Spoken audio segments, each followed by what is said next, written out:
Villejuif. Justement, on va continuer cette soirée ici à Créteil avec nos invités. Je vais vous présenter dans l'ordre. Ça sera plus simple. Françoise Lecoufle, bonsoir. Vous êtes maire de Limeil-Brévannes, vous êtes présidente des maires du Val-de-Marne et vice-présidente du département en charge des infrastructures routières et navigables. À votre droite, Florent Guillon, bonsoir. Vous êtes président de l'Académie de boxe de Villejuif. Merci d'être avec nous. Et en dernier, donc Lamia Akalal, merci beaucoup d'être sur ce plateau. Vous êtes coprésidente du COMEX 40 au MEDEF de l'Est parisien. Justement, j'avais une question. Est-ce que vous avez vu un petit peu ce relais de la flamme olympique aujourd'hui? Est-ce que vous avez été un peu sur le parcours? Comment ça s'est passé pour vous?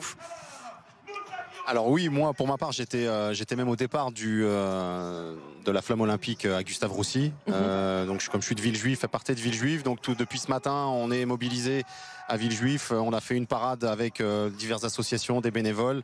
Cet après-midi on a participé aussi à un débat autour du sport avec la délégation cubaine et mauricienne qui sont présents sur Villejuif depuis plusieurs jours, voire plusieurs semaines, qui sont préparés une préparation pré-olympique juste avant d'entrer dans le village olympique.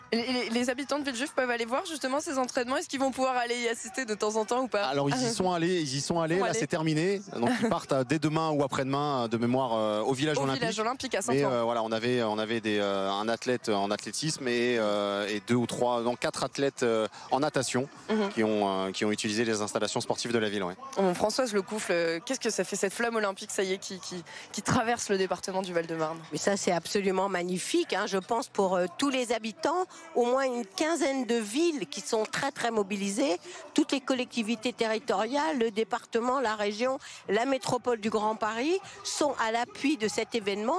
Bien sûr, ce n'est pas elles qui le dirigent directement, mais elles sont vraiment à l'appui. On a pu voir ce matin un engouement très important, beaucoup de monde partout, à Joinville-le-Pont, à Boissy-Saint-Léger, à Maison-Alfort. Enfin, les réseaux étaient pleins de magnifiques images et de gens très heureux depuis l'arrivée. Comment ça s'explique cette ferveur populaire selon vous? Alors moi je pense que d'abord il fait beau ces jours-ci, hein, malgré les petits moments nuageux, c'est le début des vacances. Un peu fluctuant aujourd'hui. Oui, puis c'est le début des vacances, donc je pense que tous ceux qui sont là sont contents d'assister à des moments quand même assez uniques. Lamia Akalal, vous représentez justement ces entreprises du département, alors aussi de la Seine-Saint-Denis, parce que vous êtes sur l'Est parisien, donc au MEDEF de l'Est parisien. À quel point c'est important un événement comme les Jeux Olympiques et Paralympiques à Paris pour ces entreprises du secteur? Alors comme le disait Madame le maire, on vit déjà l'effervescence pour l'instant, la montée crescendo de l'excitation. C'est le genre d'événement... On entend la musique d'ailleurs. C'est la montée de l'excitation. C'est le genre d'événement qui a un impact sur le moral, mais aussi évidemment sur l'économie. Pour l'heure, il est un peu trop tôt pour faire le bilan de ces retombées économiques. Donc on va laisser passer les JOP avant de faire les comptes sur les retombées sur le territoire, sur l'héritage également de ces Jeux. Est-ce qu'il y aura un avant et un après JO pour justement ces entreprises franciliennes de l'Est francilien? Peut-être notamment pour celles qui auront participé aux JO, à la grande aventure des Jeux Olympiques et Paralympiques. Pour l'heure, ceux qui vont être également impactés, c'est les commerçants, les hôteliers et les restaurateurs du territoire. Donc c'est vers eux que nos regards sont tournés au MEDEF de l'Est parisien aujourd'hui pour la durée des Jeux Olympiques et Paralympiques. Et donc, comme je le disais, il sera temps de faire les comptes sur l'impact économique et sur l'héritage des JOP demain. Et il y a certaines entreprises, notamment dans le Val-de-Marne, qui ont directement contribué justement à cette organisation des Jeux?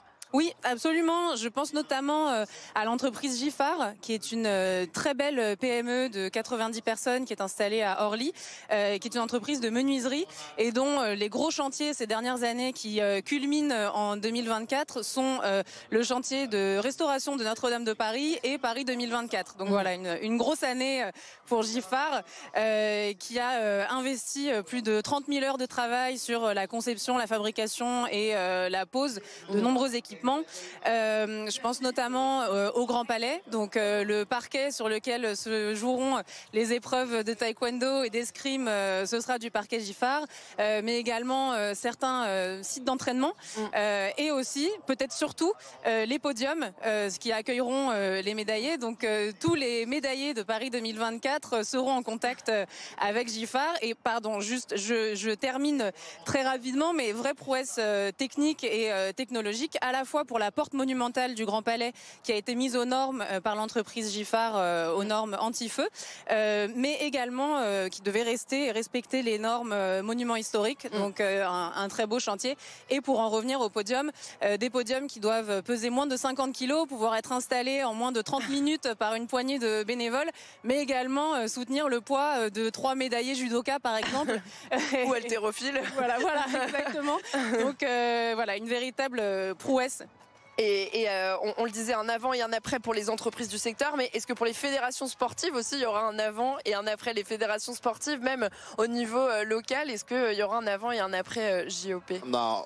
Au niveau des fédérations sportives, oui, je pense. Je pense que comme après chaque Olympiade, il y a un afflux massif de licenciés.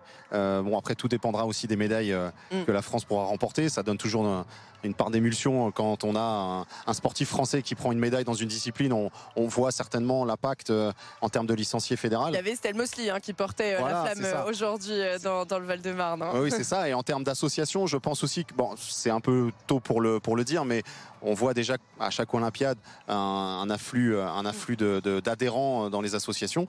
Là, en plus sur Paris, c'est quelque chose d'historique. Ça fait, je crois, 100 ans que les JO n'étaient pas arrivés à Paris. Donc là, je pense que oui, en termes d'associations sportives, on va avoir l'impact. Ouais. Je vous coupe très rapidement parce qu'en fait, on va retourner du côté de Vitry. C'est là que se trouvent Agathe Elboui et Adel Abderrahim. Ça y est, la flamme est arrivée à votre niveau, Agathe. Ouais, exactement. Et là, regardez sur ces images d'Adel Abderrahim, c'est Didier Dinard, ancien handballeur professionnel et surtout champion olympique. Il est applaudi, il est acclamé. On voit beaucoup de sourires ici. Ça fait plaisir à voir. Pour rappel, ils ont été environ 20 porteurs de flammes à se relayer la flamme pendant ce périple de 4 km en traversant Villejuif et maintenant Vitry-sur-Seine. Beaucoup plus de monde ici, encore beaucoup plus de monde, beaucoup d'applaudissements, des sourires, je vous le disais, une ambiance super, 4 km. Donc je vous disais, on continue encore un petit peu de notre côté, on se retrouve très vite. Didier Dinard, donc sur ce parcours de la flamme olympique, ancienne internationale de l'équipe de France de handball, entraîneur de l'US Ivry handball. Voilà donc pour ce symbole, joueur qui est désormais quand le Val-de-Marne, je le disais, un avant et un après pour les fédérations locales, pour finalement ces fédérations sportives. Qu'est-ce que finalement vous avez l'impression qu'il y a de plus en plus de licenciés, que par exemple une Estelle Mosley, ça peut attirer de plus en plus de jeunes filles aussi dans les fédérations de boxe? Alors oui, nous à l'Académie des box, on a vu se démocratiser la pratique féminine ces 7-8 dernières années. On est, pour vous donner quelques chiffres, on est à 60-40 en termes de 60% d'hommes, 40% de femmes dans notre club. Donc c'est vraiment pas le cas avant. C'était pas le cas avant. Après, le club a mis en place des choses en direction des femmes. Mais oui, ça se démocratise, et des sports comme la boxe qui pouvaient être considérés comme un peu de sport masculin, c'est plus du tout le cas, et les jeunes filles, les jeunes femmes et même des mamans peuvent venir pratiquer en toute sécurité. On parle beaucoup de la Seine-Saint-Denis, je l'ai déjà dit, mais on parle beaucoup de la Seine-Saint-Denis pour justement cet héritage des Jeux, parce que la Seine-Saint-Denis abrite beaucoup d'infrastructures olympiques et paralympiques pour ces Jeux. Quel héritage laisseront ces Jeux dans le Val-de-Marne, Françoise Lecoufle? Moi, je pense que malgré le fait qu'il n'y a pas effectivement d'héritage dans le Val-de-Marne au niveau bâtimentaire, il y a forcément cet engouement vers le sport, cet œil un peu plus pousser vers ce qui est nécessaire au niveau de la santé, au niveau des jeunes, au niveau aussi de l'apprentissage de la vie en société avec tous les sports collectifs. Je pense qu'il y a forcément aussi un héritage. Et puis tout le monde va voir tout ça à la télévision. C'est magnifique. Héritage de la Marne aussi. Voilà, il y a l'héritage de la Marne.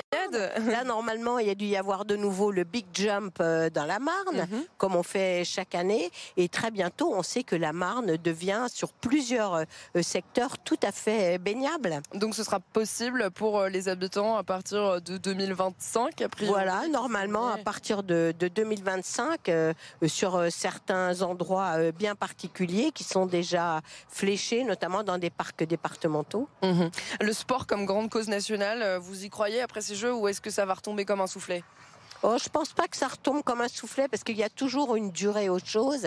Et comme vous avez dit tout à l'heure, quand des jeunes commencent à s'inscrire dans des clubs, des jeunes ou des moins jeunes, en général, c'est pas pour juste 3 ou 6 mois. Donc, ça devrait s'inscrire dans la durée. Bon, on parlait tout à l'heure avec le président du marché de Rungis de ces restaurateurs. Alors moi je disais, bon là a priori pour le moment à Paris c'est un petit peu compliqué parce qu'il y a beaucoup de restrictions de circulation, etc.